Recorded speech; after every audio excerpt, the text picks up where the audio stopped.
Berikut adalah yang biasanya ditanyakan orang Kristen. 1. Pertanyaan orang Kristen.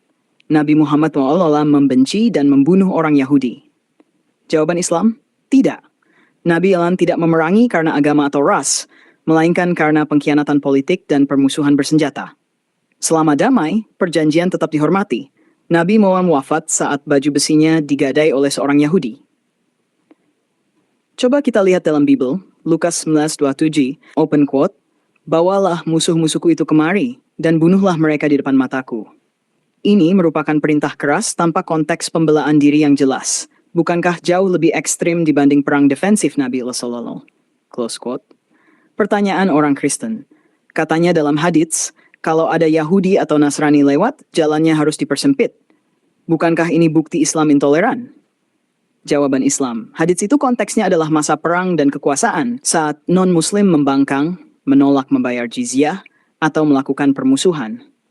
Dalam situasi damai, Islam justru memerintahkan berbuat adil dan baik kepada non-muslim yang tidak memerangi. Allah tidak melarang kamu berbuat baik dan berlaku adil kepada orang-orang yang tidak memerangimu karena agama dan tidak mengusirmu dari negerimu. Komunitas Yahudi di Madinah seperti Bani Quraizah, Bani Nadhir, dan Bani Kainuka melakukan pengkhianatan politik dan militer sehingga langkah tegas diperlukan demi menjaga keamanan umat. Sebaliknya, dalam Bible juga terdapat perintah keras. Ulangan 20:11-11 memerintahkan membunuh seluruh penduduk Kanaan termasuk anak-anak. 2 Yohanes 10:11 bahkan melarang memberi salam kepada yang berbeda ajaran meski tidak sedang berperang. Pertanyaan orang Kristen, bagaimana dengan hadits yang menyebut akan membunuh orang Yahudi di hari kiamat? Jawaban Islam, hadits tersebut adalah nubuatan tentang perang akhir zaman, di mana kaum Yahudi akan berada di pihak musuh yang memusuhi Islam. Ini bukan ajaran membenci atau membunuh seluruh orang Yahudi secara etnis. Islam membedakan antar individu, seperti ditegaskan dalam Ali Imran 3:75, open quote. Di antara ahli kitab itu ada yang jika kamu percaya kepadanya dengan 1 kintar emas, dia akan mengembalikannya kepadamu. Close quote. Artinya, tidak semua Yahudi bermusuhan. Yang tidak memerangi Islam dan hidup damai tidak akan diganggu. Justru jika kalian menuding Islam benci Yahudi, maka Alkitab kalian pun penuh dengan perintah membunuh. Tuhan memerintahkan menghancurkan seluruh bangsa Kanaan, termasuk anak-anak mereka. Open quote.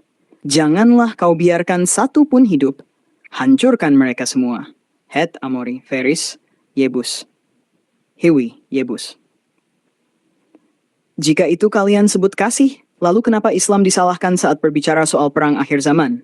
Jadi, Islam mengajarkan keadilan dan damai kepada semua, termasuk non-muslim. Sikap tegas hanya muncul di konteks perang dan pengkhianatan.